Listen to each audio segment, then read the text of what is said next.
I am back in my car, which means I am back in New York. And I'm really grateful to be back because, in all honesty, it was just time for me to be back. I think, like, vacation is awesome until it's like, let me get back. Let me not be there anymore. Sorry, guys. I'm trying to, like, figure out my car right now. Okay. Yeah, until you're like, okay, it's time to be back. And I would say one of the biggest takeaways from my trip is how important it is to literally go with the flow and not force anything. And when I think about a lot of things that I've done in my life, I have tried to force things so hard to the point where I felt sick. And maybe you feel that way in your life too. Whenever you try to force something, it doesn't work. But when you take a step back and you allow things to just flow and whatever's meant to come to you does, that is honestly the best way to live your life. Like, there's no better way to live your life than to live a life of flow. And it's taken me a long time to get here. And I think it's really been culminating in the past few weeks and months, especially with me quitting my corporate job that I literally had for a month. It wasn't even that long. But I say that to say, I was really trying to force myself into this box of becoming something that I thought seemed prestigious, even though it didn't necessarily align with who I am authentically. And because I was doing that, life was hard because I was forcing things to happen, right? I wasn't looking at the type of person that I was or that I am and the things that I naturally enjoy doing and just doing that and trusting that that would work out. Now, where am I now? So I will be starting not yoga teacher training. That's a Freudian slip. At some point, I definitely want to do that. But I'm going to be starting bar teacher training in like the next week and a half. And I'm really excited about that because that is something that I enjoy, meaning I enjoy fitness. Bar is fitness, okay? It's also fun, movement, all that stuff. And it's within the wheelhouse of things that I already like on my own. I don't have to try to get into this thing. It's just something I do. Like this morning, I went to spin. And honestly, as soon as I got back from my trip yesterday, not like as soon, but within the same day, I got back to New York around like 12:30. And by the time I got home, it was about like maybe 2. And I had signed up for a class at 6 p.m. of spin that day that I had just been traveling all day, okay? And I went and I felt great. And then this morning, I woke up and I went to a 9:30 a.m. spin class. Again, felt great.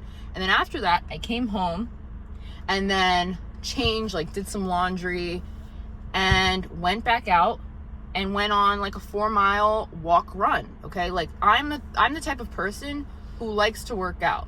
It's not something that I have to coerce myself into doing. It's something that makes me feel good. Okay. So why not try and align my life with things that I already do?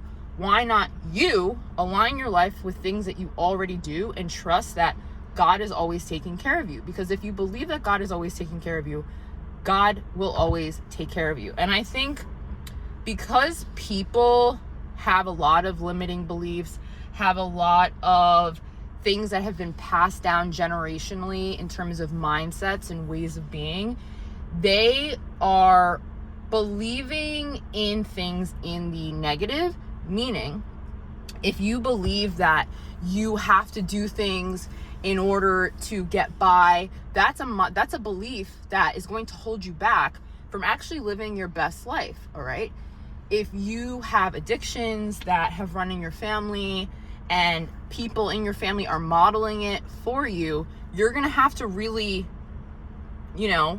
attack those, or not attack those, but you're really going to have to undo those and realize that the reason why people have addictions is generally because they believe that's the only way for them to deal with their problems instead of actually facing them head on.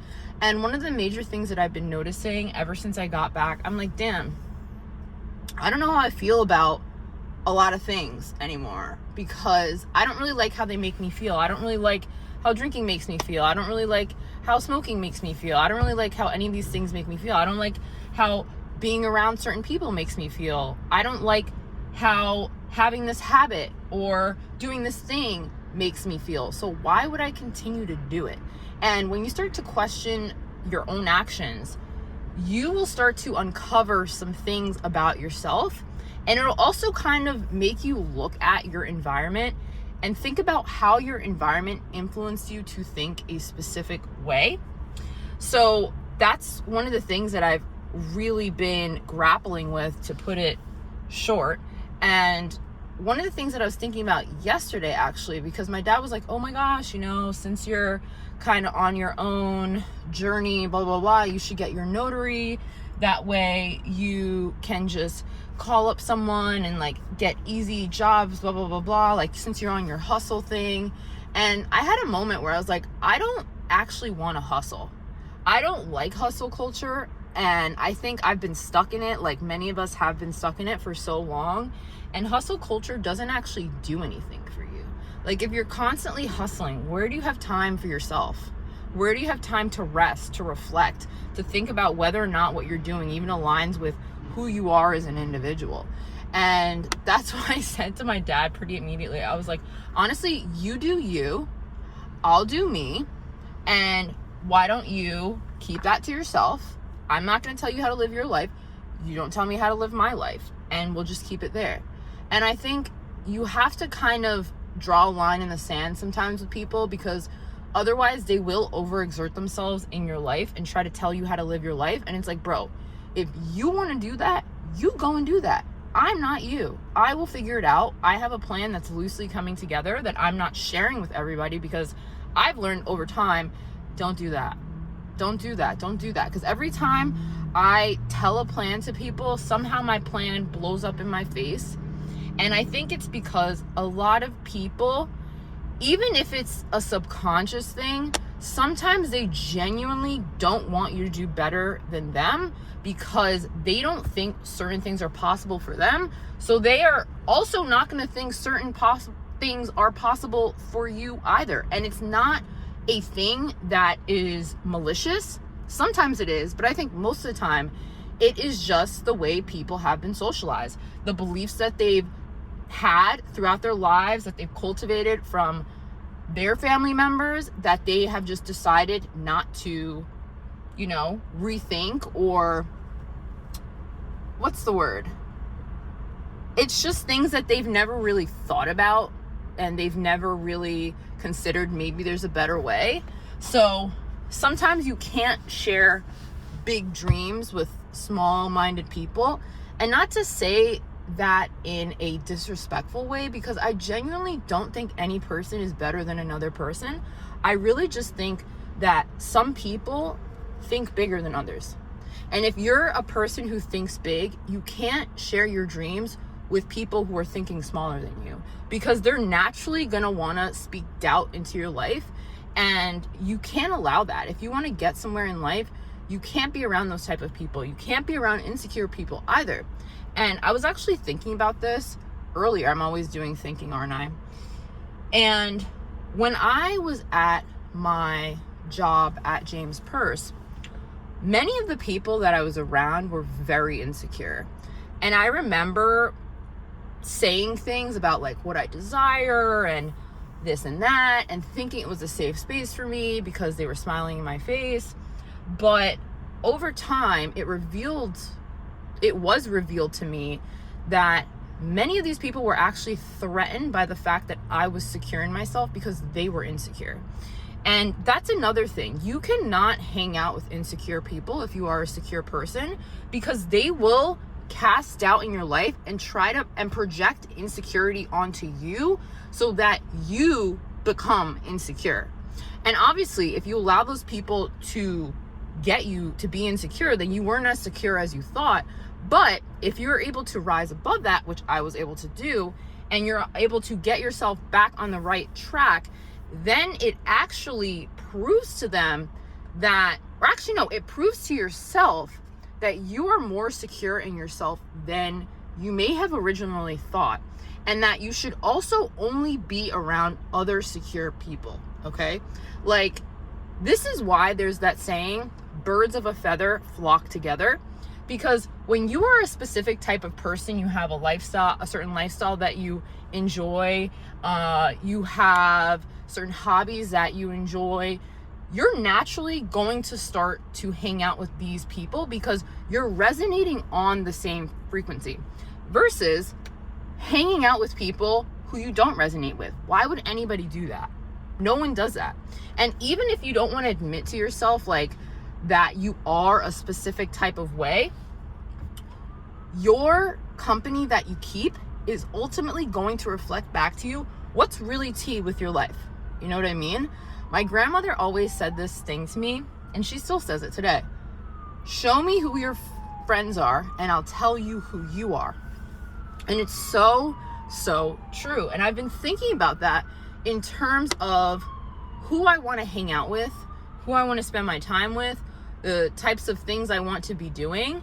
And if they are not resonating with that, I need to cut them off. I need to choose myself. And I have to be okay with being on my own, because there's nothing wrong with me being on my own. Like I always say this, I'm never alone because God is with me at all times.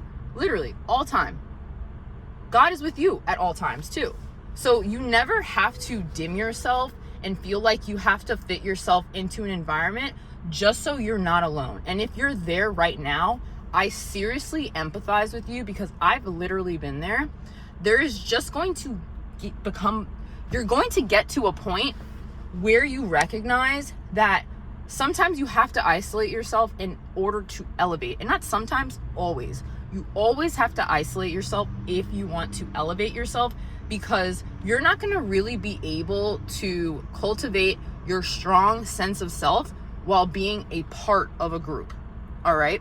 And when you start to break away from the group, there are going to be people who feel threatened by that, because you breaking away from the group and becoming a better version of yourself is showing to them that they could literally do it too, but they are choosing not to do so. And that triggers a lot of people, okay? And I think one of the reasons why I've oscillated between going after my dreams, not going after my dreams, is I would start to feel bad that I was starting to shine brighter, and I would start to do things that would make people feel comfortable with me. So I would start to dim my light. I would start to drink more just so I could fit in. I would start to smoke weed again just so I could fit in. But it's like, where does that get me? Where does it get you? By you trying to fit in with people who are miserable, or maybe they're not miserable, but they're not living the life that they really ideally love. They're complaining about things. They're complaining about people. Why would you want to be a part of that? Why is that a group that you want to fit in with? It shouldn't be. And that's one of the things that I have realized is like, it's simply not worth it for me to fit in with people if it means me being miserable, if it means me not going after my dreams, because dreams are literally the only thing that we have to keep us going forward and for us to feel like there's hope, okay? If you don't feel like there's hope, yes, everything is grim and bleak. It sucks. No wonder people complain. No wonder people are comparing themselves to other people. But the thing is, you don't have to compare yourself to other people, because there's only one you, and there's only your journey that actually matters in your life. And I think before, I was very much a side character in my life, and I was allowing other people to be the main character in my life, which is so crazy. And think about it. So many people play side characters in their life. They're not the main character in their life. That doesn't even make sense. Why would you be a side character in your life? So you can make other people feel more comfortable? I don't know, babe. That's not giving boss. That's giving plebe. That's giving employee. That's giving, you're not making the impact that you're supposed to make. And I just don't want that for myself. And I definitely don't want it for you. So maybe rethink all of that, because I promise you, people would rather you play a side character in your life because it makes them feel more comfortable about their lives. Because again, most people are side characters in their lives, man. Like, it's actually crazy. And it's always so funny to me when people like try to humble me and make me think like, oh, who does she think she is? da da da da da. And it's like, dude, I think I'm myself. You can think that way about yourself too. You can be inspired by me and choose yourself and do things that align with you and create a life that's authentic to you. But instead, you're seeing me and you're triggered by the fact that I've discovered my own power, and I am actively wanting better for myself, doing better for myself, reaching for better, and looking at myself and reflecting on the actions that I have, the beliefs that I hold, the people that I surround myself with, and thinking that, is this in alignment with me? And if it's not in alignment with me, I should probably do something different. Because if I don't like what's going on, I'm the only person who can actually change this. No one else can change it. And it starts within, okay? And again, I just believe ultimately you have to surrender to what is in your life. And then from there, you can actually make the changes that are going to bring you to where you want to go, all right? And I love my life now because I'm not trying to do anything. I am being, and being is the key to life. We are human beings. We are not human doings. As much as these politicians and corporations and all this stuff are trying to make you believe that you constantly have to be hustling and doing things, like, actually, no. The best advice I can give you is that when you actually take time to sit and reflect on how you feel about the state of your life, what you like, what you dislike, and then you move from there, that's how you can make changes that propel you and help you to quantum leap in your life into a reality that more aligns with what your soul is crying out for you to do. And that is why I quit my corporate job, because it wasn't the life for me. It did not resonate with me. It was not authentic to me. It was something that I was buying into because I wanted to portray a certain image. I wanted things to make sense to other people. But if it makes sense to other people, but it doesn't make sense to you, what's the point? There's no fucking point, okay? So chill the fuck out. Sit, reflect, stop trying to hustle all the time. You don't need to hustle. Where are you hustling to? What is going on here? There's no rush to be any specific place at any specific time. If you trust that God is always with you, because God is always with you, it's always with us, it's always with me, then you know that you could never miss what's truly for you. So you might as well take the time to really uncover who you are and the type of people that really resonate with who you are, as opposed to trying to fit in with people who don't know themselves, who want you to not know yourself because it makes them feel comfortable, all right? Birds of a feather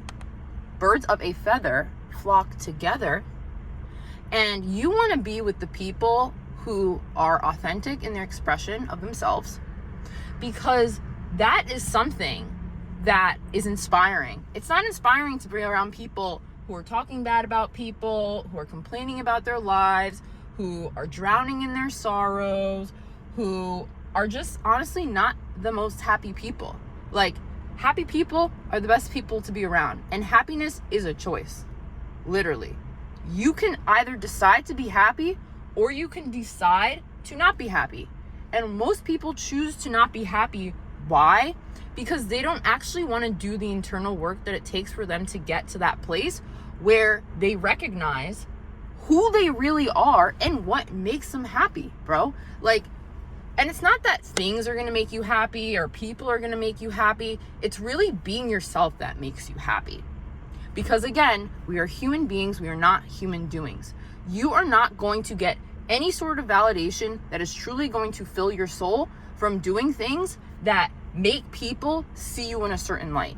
You need to do things that allow you to see yourself in a light where you're like, oh, you wake up and you're so happy to be yourself. I wake up every single day and I'm genuinely so happy to be myself. You know why? Because I have decided to make the decisions that authentically align with me, as opposed to things that line up with whatever the system is trying to tell me I'm supposed to be. Like, my only competitive advantage is me being me. Your only competitive advantage is you being you. So why don't you start doing that? Why don't you start being that? God is good. I'm happy to be back. I'm happy to be doing things that I really love to do, as opposed to doing things that people want me to do, things that people feel comfortable with me doing because it doesn't reflect on them and trigger their insecurities and all this other stuff. And yeah, sure, I'm talking about other people right now, but I'm not even like downing on other people, or like, I'm not talking down on other people. I'm really just trying to paint a picture that a lot of people are not living in their truth, but that doesn't have to be you. And I realized it didn't have to be me. So if you want to live a life that you love, you have to start living in your truth. You have to start walking in your truth. And you can't allow the opinions of others to get to you. Because if you allow them to get to you, it means you're not as secure in your sense of self as you thought. And you know what? That's also a great thing, because then you can recalibrate and think about, how do I get to that place? How do I become more of myself, as opposed to shrinking myself and feeling like I have to do this or say this in order to be liked? Because if you don't like yourself, what does anything matter? It doesn't. Because you'll wake up every single day and you'll be pissed. You'll be miserable. And that is no life to live. So if you like this message, like, comment, and subscribe, and I will see you all in the next one.